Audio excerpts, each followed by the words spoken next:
Assalamualaikum warahmatullahi wabarakatuh. Hai teman-teman, perkenalkan saya Nur Indahyani, CGP Angkatan 9, Kabupaten Bangka Selatan, BGP Kepulauan Bangka Belitung.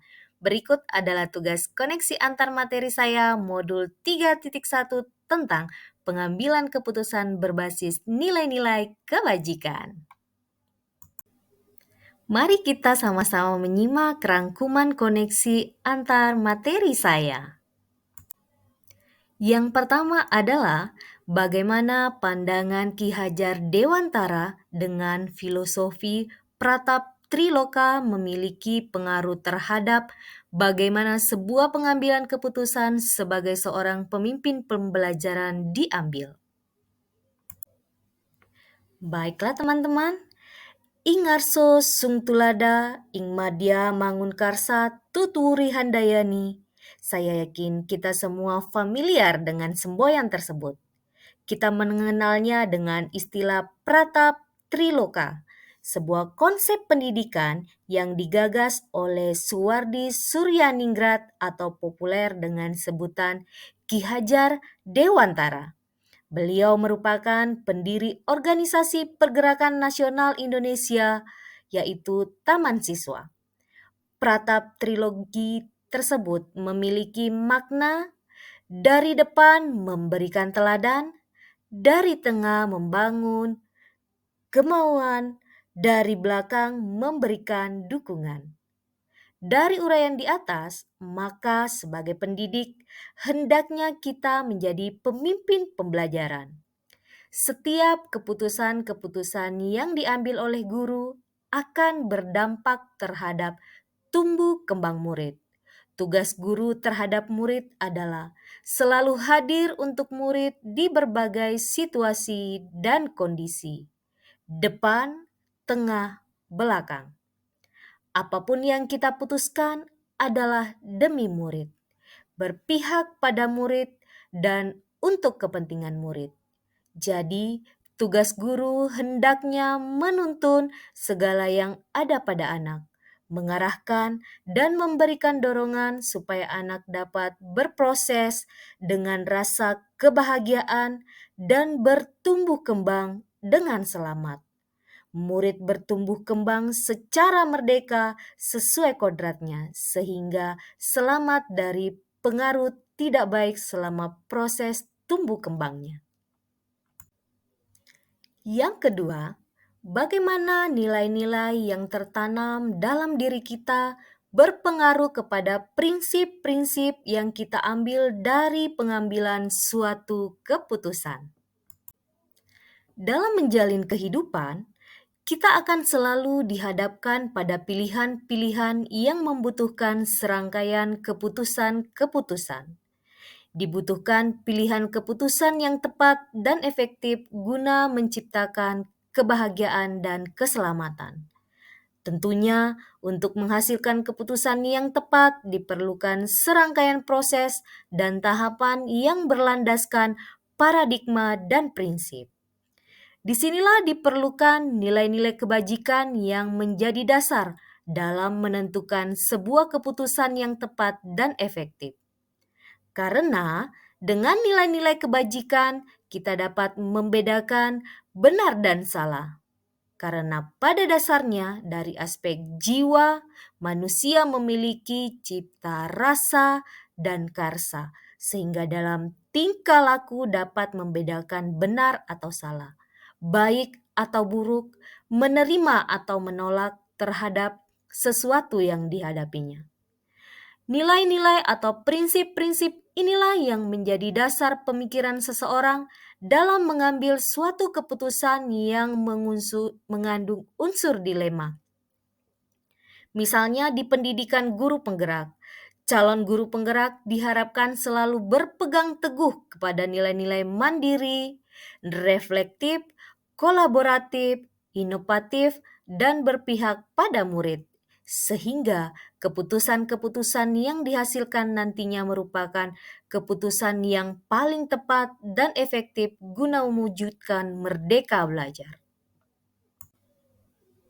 Yang ketiga, Bagaimana kegiatan terbimbing yang kita lakukan pada materi pengambilan keputusan berkaitan dengan kegiatan coaching atau bimbingan yang diberikan pendampingan atau fasilitator dalam perjalanan proses pembelajaran kita, terutama dalam pengujian pengambilan keputusan yang telah kita ambil.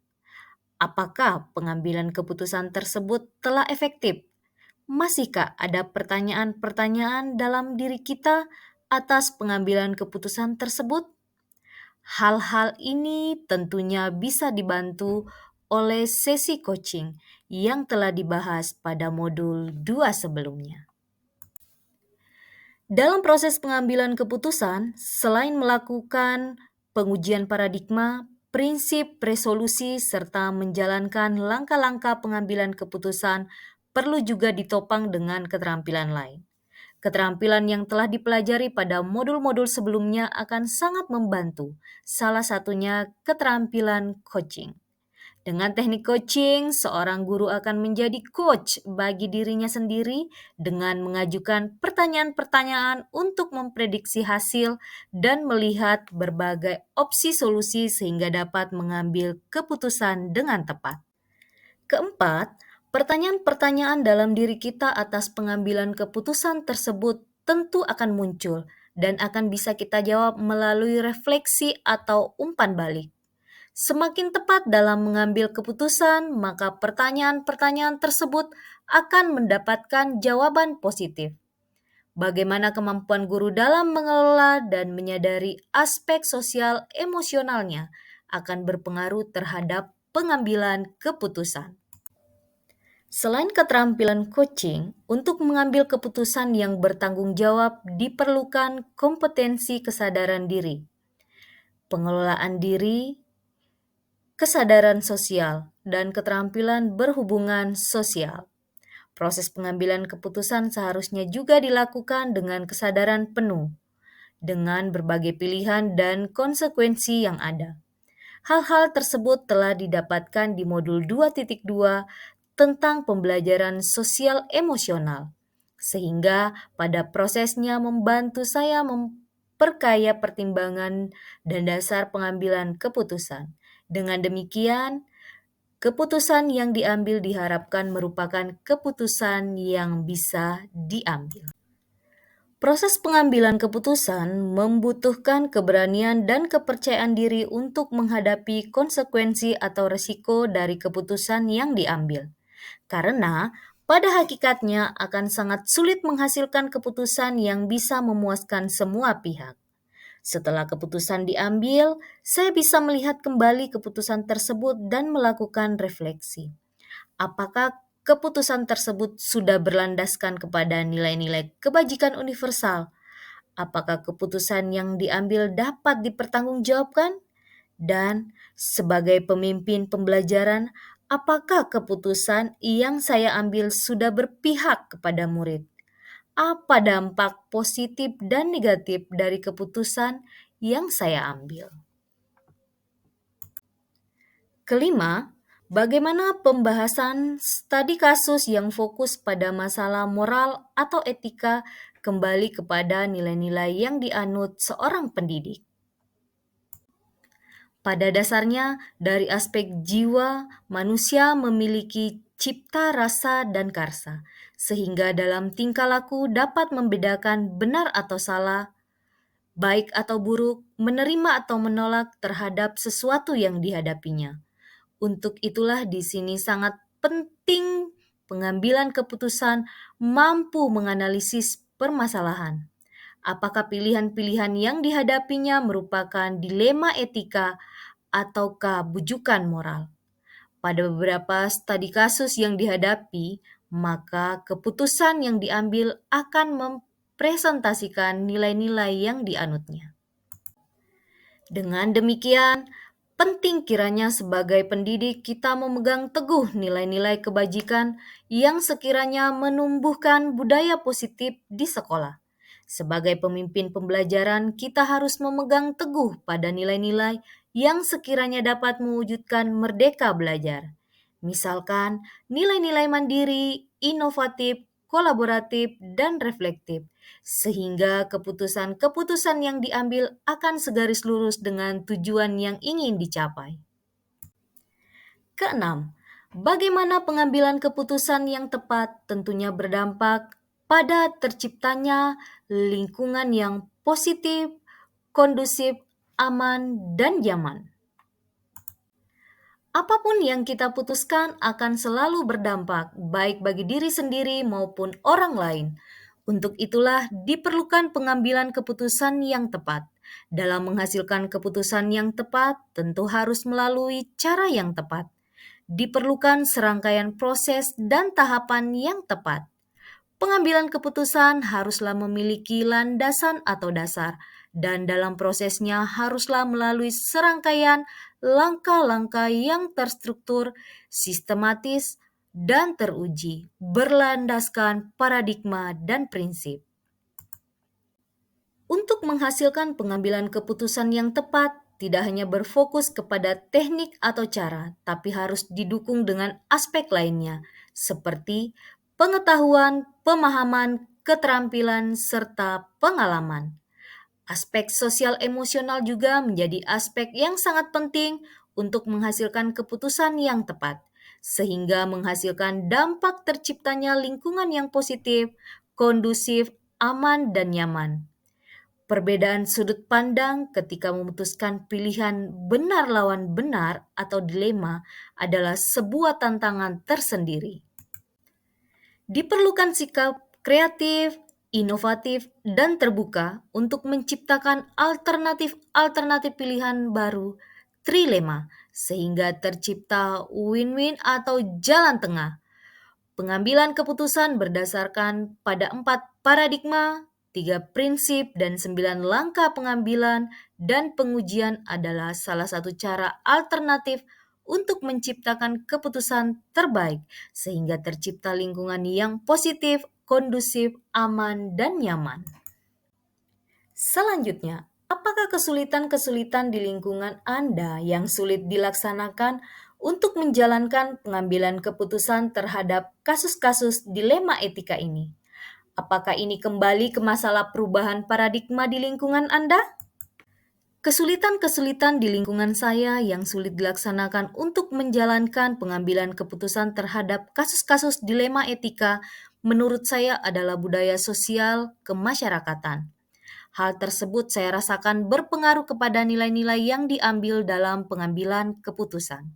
Misalkan di daerah saya sangat kental dengan budaya yang menjunjung nilai kesetiaan, maka dalam paradigma dan prinsip yang diambil dalam pengambilan keputusan akan mengacu kepada nilai tersebut. Hal ini tentu akan menciptakan subjektivitas dalam menilai permasalahan dan mengaburkan nilai-nilai yang lain. Nah, teman-teman, dan pada akhirnya, apakah pengaruh pengambilan keputusan yang kita ambil ini dengan pengajaran yang memerdekakan murid-murid kita? Sebagai pemimpin pembelajaran, apapun yang kita putuskan akan berdampak pada murid.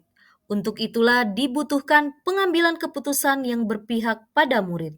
Ketika kita mengambil sebuah keputusan yang tepat, yang berpihak pada murid, maka kebutuhan-kebutuhan murid akan terpenuhi, sehingga tercipta murid yang bahagia dan selamat, merdeka dalam belajar, keterampilan dalam proses coaching, dan kompetensi sosial emosional akan membantu mewujudkannya. Selanjutnya, bagaimana seorang pemimpin pembelajaran dalam mengambil keputusan dapat mempengaruhi kehidupan atau masa depan murid-muridnya. Ketika kita mengambil sebuah keputusan yang berpihak pada murid, maka kebutuhan-kebutuhan murid akan terpenuhi. Murid akan bertumbuh kembang sesuai kodratnya. Segala potensinya akan tergali. Murid akan bahagia dan selamat. Murid yang bahagia dan selamat akan menjadi pribadi yang berkarakter kuat dan cerdas saat dewasa kelak. Nah, teman-teman, kesimpulan akhir yang dapat saya tarik dari pembelajaran modul materi ini dan keterkaitannya dengan modul-modul sebelumnya adalah Pada modul 3.1, pengambilan keputusan sebagai pemimpin pembelajaran yang terkait dengan modul-modul yang telah dipelajari sebelumnya, bahwa filosofi pendidikan Ki Hajar Dewantara tentang merdeka belajar perlu ditopang oleh berbagai aspek. Dalam melaksanakan proses pendidikan, guru haruslah berperan sebagai pemimpin pembelajaran. Setiap keputusan-keputusan yang diambil guru senantiasa dalam rangka memahami dan menuntun murid untuk memenuhi kebutuhannya dalam belajar. Dalam prosesnya, serangkaian keputusan-keputusan tersebut haruslah dapat menggali potensi murid. Coaching menjadi salah satu alternatif dalam menciptakan keputusan-keputusan yang berpihak pada murid. Selain itu, untuk menciptakan keputusan-keputusan yang tepat serta dapat memahami dan menuntun muridnya, seorang guru harus memiliki kemampuan mengelola kompetensi sosial dan emosional. Itulah tadi rangkuman materi terkait tugas koneksi antar materi. Terima kasih banyak. Salam guru penggerak. Tergerak, bergerak, menggerakkan.